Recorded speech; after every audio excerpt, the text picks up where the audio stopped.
Good morning दोस्तों, मैं हूं R K sir. Top math GS classes channel में मैं आप सभी का स्वागत करता हूं, इस उम्मीद के साथ कि आप लोग अच्छे होंगे और तैयारी अच्छे से कर रहे होंगे। आने वाले एग्जाम के लिए प्रिपरेशन ठीक चल रही होगी। ठीक है दोस्तों, आज जो है हम लोग पढ़ने वाले हैं टॉप 10 क्वेश्चन सौरमंडल से। ठीक है दोस्तों, सौरमंडल से संबंधित आज हम टॉप 10 क्वेश्चन पढ़ेंगे। इससे पहले सौरमंडल का हमने पूरा पार्ट अपलोड कर दिया है। आज जो है हम उसके क्वेश्चन 10 देखने वाले हैं जो एग्जाम में आपको सफलता दिलाएंगे। ठीक है दोस्तों, तो ध्यान दीजिए। पहला जो क्वेश्चन है आज हम लोग उसको डिस्कस करेंगे। देखिए, पहला क्वेश्चन है उत्तरी गोलार्ध का सबसे बड़ा दिन किस तिथि को होता है। कमेंट के जरिए आप हमें आंसर दीजिए। ठीक है दोस्तों, कमेंट के जरिए आप हमको आंसर दीजिए। उत्तरी गोलार्ध का सबसे बड़ा दिन किस तिथि को होता है, यानी उत्तरी गोलार्ध में सबसे बड़ा दिन किस तारीख को होता है। ये हम पृथ्वी की गतियां वीडियो अपलोड में बता चुके हैं। ठीक है दोस्तों, एग्जाम में हर एग्जाम में आता है उत्तरी गोलार्ध का सबसे बड़ा दिन किस तिथि को होता है, किस तारीख को होता है, किस डेट को होता है। ठीक है दोस्तों, तो ध्यान दीजिए। उत्तरी गोलार्ध हमने आपसे बताया था, ये हमारा ग्लोब है, ये पृथ्वी है, ये हमारी क्या है 0 डिग्री रेखा है, यह विषुवत रेखा बोली जाती है। इसके ऊपर का जितना भी भाग है ये उत्तरी गोलार्ध कहलाता है। इसमें देखिए 23.5 हाफ डिग्री है। ठीक है दोस्तों, 23.5 डिग्री हाफ डिग्री है। जब सूर्य की किरणें, ध्यान दीजिए दोस्तों, जब सूर्य की किरणें, ये हमारी कर्क रेखा है,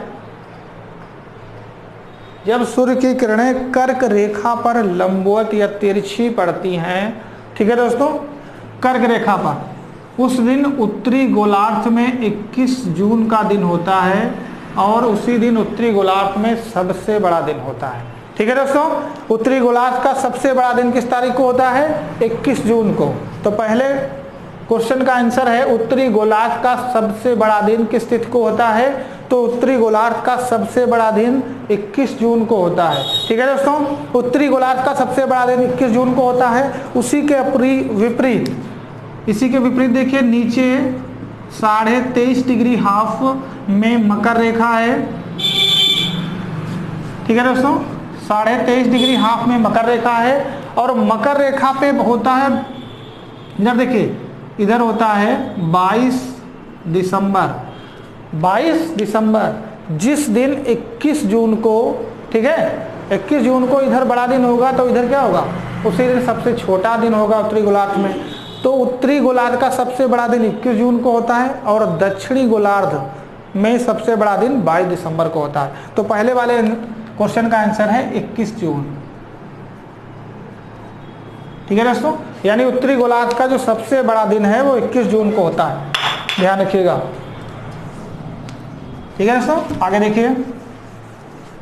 अगला जो क्वेश्चन है हमारा, आंसर बताइए कमेंट बॉक्स में। अगला जो क्वेश्चन है वो कह रहा है सौरमंडल का कौन सा उपग्रह 76 वर्ष बाद दिखाई देता है। तो ध्यान दीजिए दोस्तों, कौन सा उपग्रह 76 वर्ष बाद दिखाई देता है। ये उपग्रह नहीं बल्कि क्षुद्र ग्रह होता है, धूमकेतु बोला जाता है। ठीक है दोस्तों, धूमकेतु। ठीक है, धूमकेतु क्षुद्र ग्रह है। एग्जाम में पूछा जाता है ऐसा कौन सा धूमकेतु या क्षुद्र ग्रह है जो 76 वर्ष बाद दिखाई देता है। ठीक है दोस्तों, तो ध्यान दीजिए, हेली धूमकेतु 76 वर्ष बाद दिखाई देता है। ठीक है दोस्तों, हेली धूमकेतु जो है वो 76 वर्ष बाद दिखाई देता है। हेली धूमकेतु 76 वर्ष बाद दिखाई देता है। ये अंतिम बार 1986 में दिखाई दिया था। ये अंतिम बार 1986 में दिखाई दिया था। अगली बार जब ये 76 वर्ष बाद दिखाई देगा तो 2062 में दिखाई देगा। ठीक है दोस्तों, नेक्स्ट टाइम में कब दिखाई देगा 2062 में, क्योंकि ये ऐसा हेलीपुच्छल तारा है जो 76 वर्ष बाद दिखाई देता है। ठीक है दोस्तों, 76 वर्ष बाद दिखाई देता है और ये पिछली बार 1986 में दिखाई दिया था। अब ये 76 वर्ष अगर प्लस करेंगे तो 2062 में दिखाई देगा। ठीक है दोस्तों, तो ध्यान रखिएगा। तो हेलीपुच्छल तारा जो है वो 76 वर्ष बाद दिखाई देता है। इसका आंसर हो जाएगा हेली धूमकेतु। ठीक है दोस्तों, हेली धूमकेतु ये 76 वर्ष बाद दिखाई देता है। अगला क्वेश्चन है हमारे पास, पृथ्वी की किस गति के कारण दिन और रात छोटे बड़े होते हैं। हमने बताया था पृथ्वी की दो प्रकार की गतियां होती हैं, एक घूर्णन गति जिसे दैनिक गति कहते हैं, एक परिक्रमण गति जिसे वार्षिक गति कहते हैं। ठीक है दोस्तों, वार्षिक गति के कारण दिन और रात छोटे बड़े होते हैं। ठीक है, वार्षिक गति के कारण दिन रात छोटे बड़े होते हैं और कर्क रेखा मकर रेखा का निर्धारण किया जाता है। तो आप आंसर में लिखेंगे वार्षिक गति के कारण। ठीक है, वार्षिक गति के कारण दिन रात छोटे और बड़े होते हैं। ठीक है दोस्तों, ध्यान रखिएगा, वार्षिक गति के कारण दिन रात छोटे और बड़े होते हैं। अगला क्वेश्चन है हमारे पास, दिन और रात सामान्य किस तिथि को होते हैं। सामान्य का मतलब कि सामान्य दिन और रात सामान्य किस तिथि को होते हैं, मतलब बराबर। सामान्य का मतलब एक समान, दिन भी समान रात भी समान, एक समान होती है। तो देखिए हमने बताया था ये हमारा ग्लोब है और ये हमारा क्या है, विषुवत रेखा है। विषुवत रेखा है या 0 डिग्री रेखा बोली जाती है। तो जब सूर्य की किरणें, जब भी सूर्य की किरणें देखिए विषुवत रेखा पर लंबवत पड़ती हैं, तब संपूर्ण पृथ्वी पर दिन और रात बराबर होते हैं। इसमें देखिए दो गोलार्ध हैं, ऊपर वाला उत्तरी है, नीचे वाला दक्षिणी गोलार्ध है। तो ध्यान दीजिएगा, ऊपर वाले में होता है 21 मार्च और नीचे वाले में होता है 23 सितंबर। ठीक है दोस्तों, तो संपूर्ण पृथ्वी पर 21 मार्च और 23 सितंबर को दिन रात की अवधि क्या होती है, सामान्य होती है, यानी एक समान होती है। ठीक है दोस्तों, तो ध्यान रखिएगा, जब सूर्य की किरणें विषुवत रेखा पर तिरछी पड़ती हैं, लंबवत पड़ती हैं, तब संपूर्ण पृथ्वी पर दिन रात क्या होते हैं, समान होते हैं। उत्तरी गोलार्ध में 21 मार्च और दक्षिणी में 23 सितंबर रखा जाता है। ठीक है दोस्तों, तो ध्यान रखिएगा, तो दिन रात की अवधि समान हमारी जो है वो 21 मार्च उत्तरी गोलार्ध में और 23 सितंबर दक्षिणी गोलार्ध में मानी जाती है। ठीक है दोस्तों, तो यानी कि संपूर्ण पृथ्वी पर 21 मार्च और 23 सितंबर को दिन रात की अवधि क्या होती है, समान होती है। ध्यान रखिएगा। नेक्स्ट क्वेश्चन जो है वो हमारे पास है, दिन रात की अवधि समान होती है, तो आपको पता चले। अगला है, सौरमंडल का कौन सा ग्रह काला और हल्का ग्रह माना जाता है। ठीक है दोस्तों, क्वेश्चन का आंसर दीजिए, सौरमंडल का कौन सा ग्रह काला और हल्का ग्रह माना जाता है। तो हमने बताया था कि सौरमंडल का एकमात्र जो ग्रह है वो शनि है। इसके चारों ओर काले धब्बे वाले वलय पाए जाते हैं। ठीक है, देखिए काले धब्बे वाले वलय पाए जाते हैं, इसीलिए शनि को काला ग्रह कहते हैं और ये सबसे हल्का ग्रह भी है।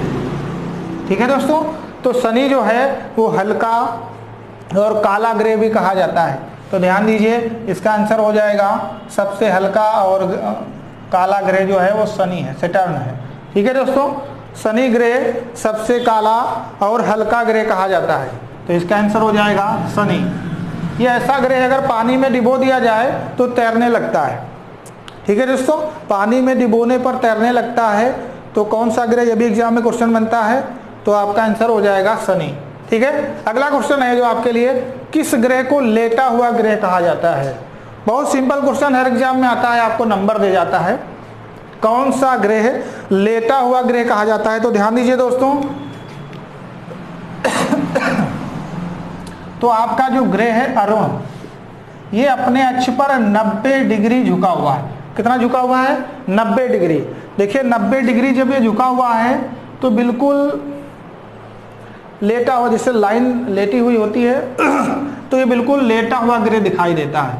तो जो हमारा अरुण ग्रह है ये लेटा हुआ ग्रह इसलिए दिखाई देता है क्योंकि ये अपने अक्ष पर 90 डिग्री झुका हुआ है, क्योंकि जो भी अंतरिक्ष यात्री अंतरिक्ष में जाता है और वहां से जब देखता है तो बिल्कुल लेटा हुआ दिखाई देता है।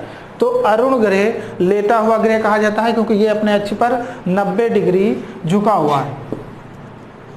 ठीक है, 90 डिग्री का झुकाव करता है। आपको पता है पृथ्वी 23.5 का, मंगल ग्रह 25 डिग्री का झुकाव किए हुए, वैसे ही अरुण ग्रह जो है वो 90 डिग्री का झुकाव करे हुए, इसीलिए इसको लेटा हुआ ग्रह कहा जाता है। ठीक है दोस्तों, अगला जो क्वेश्चन है हमारे पास आपके लिए वो है सौरमंडल का कौन सा ग्रह विशेष लाल धब्बे वाला ग्रह कहा जाता है। ठीक है, एक क्वेश्चन एग्जाम में बनता है, ऐसा कौन सा ग्रह है जिसे लाल ग्रह कहा जाता है, तो आपका आंसर है मंगल। दूसरा है ऐसा कौन सा ग्रह है जो विशेष लाल धब्बे वाला ग्रह कहा जाता है, तो विशेष लाल धब्बे वाला जो ग्रह है हमारा, उसका आंसर आपको देना है। दोस्तों देखिए, विशेष लाल धब्बे वाला जो ग्रह है वो हमारा बृहस्पति है। ठीक है दोस्तों, ये बृहस्पति सौरमंडल का सबसे बड़ा ग्रह है और ये विशेष लाल धब्बे वाला ग्रह भी कहा जाता है, क्योंकि इसके जो बड़े 4 उपग्रह हैं, गैनीमीड, कैलिस्टो, आयो, यूरोपा, ठीक है दोस्तों, जिसकी वजह से ये उनका रंग जो है पीला भी है और विशेष लाल धब्बे वाला भी है, इसीलिए बृहस्पति को विशेष लाल धब्बे वाला ग्रह भी कहा जाता है। तो आपका आंसर क्या है, सौरमंडल का कौन सा ग्रह विशेष लाल धब्बे वाला ग्रह है, तो आपका आंसर हो जाएगा बृहस्पति। ध्यान रखिएगा दोस्तों। अगला देखिए, सौरमंडल के ग्रहों को पहली बार किसने देखा था, तो ध्यान दीजिए, सौरमंडल के ग्रहों को पहली बार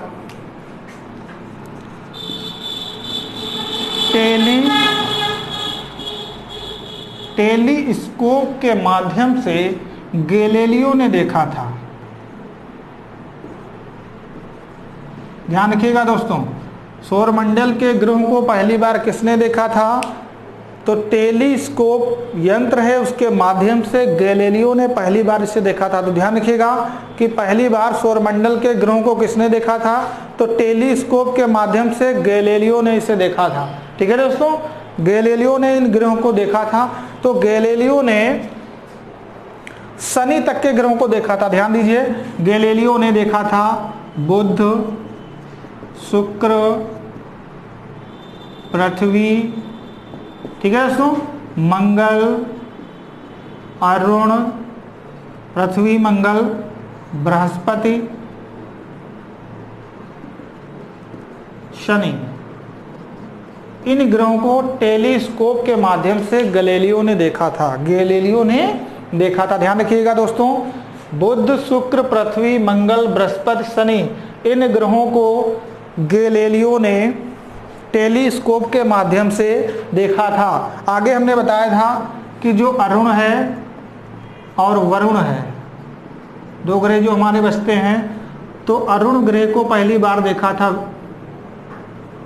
विलियम हर्शेल ने।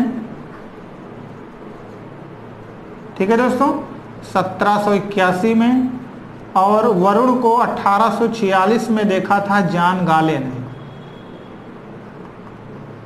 तो ध्यान रखिएगा दोस्तों, एग्जाम में कैसे आएगा कि पहली बार ग्रहों को किसने देखा था, तो टेलीस्कोप के माध्यम से गैलीलियो ने देखा था।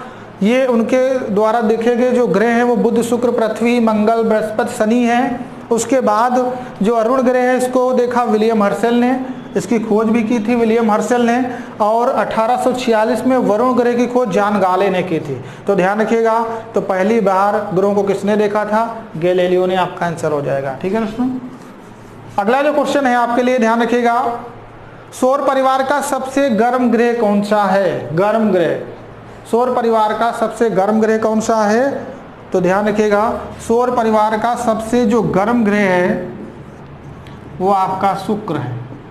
शुक्र गर्म क्यों है, क्योंकि इसमें 97 से 98% कार्बन डाइऑक्साइड यानी CO2 गैस पाई जाती है। ठीक है, सर्वाधिक कार्बन डाइऑक्साइड गैस किस ग्रह में पाई जाती है, तो आपका है शुक्र, इसीलिए ये सबसे गर्म ग्रह माना जाता है। सबसे गर्म ग्रह कौन सा है, शुक्र है। ठीक है दोस्तों, क्योंकि इसमें सर्वाधिक मात्रा में कार्बन डाइऑक्साइड 97 से 98% पाई जाती है, इसीलिए ये सौरमंडल का सबसे गर्म ग्रह है। सबसे गर्म है इसीलिए सबसे चमकीला दिखाई देता है, तो सबसे चमकीला शुक्र है। और पूछा जाता है एग्जाम में कि पृथ्वी के सबसे समीप ग्रह कौन सा है, तभी आपका शुक्र है। ठीक है दोस्तों, तो सौरमंडल का सबसे गर्म ग्रह कौन सा है, शुक्र है। ध्यान रखिएगा। आगे देखिए, निक्स ओलंपिया पर्वत कहाँ स्थित है, निक्स ओलंपिया पर्वत कहाँ स्थित है? तो ध्यान दीजिएगा दोस्तों, निक्स ओलंपिया जो पर्वत है वो मंगल ग्रह पर स्थित है। जो मंगल ग्रह है हमारा, उसके ऊपर निक्स ओलंपिया पर्वत स्थित है। ध्यान रखिएगा, एग्जाम में पूछा जाता है। निक्स ओलंपिया पर्वत कहाँ स्थित है? मंगल ग्रह के ऊपर स्थित है। ध्यान रखिएगा, निक्स ओलंपिया पर्वत मंगल ग्रह पर स्थित है। तो ये थे हमारे टॉप 10 क्वेश्चन जो एग्जाम में आपको आते हैं और नंबर दिलाते हैं। और ठीक है दोस्तों, और आप इनके माध्यम से ही एग्जाम पास करते हैं और नौकरी लेने का प्रयत्न करते हैं। ठीक है दोस्तों, तो मेहनत करिए, मेहनत के साथ लगन के साथ पढ़ते रहिए और वीडियो को 1 से 2 बार देखिए, दोस्तों में शेयर भी करिए और कमेंट करके बताइए वीडियो कैसा लगा। तो आज के लिए इतना ही, मिलते हैं नेक्स्ट वीडियो में। ठीक है दोस्तों, गुड डे।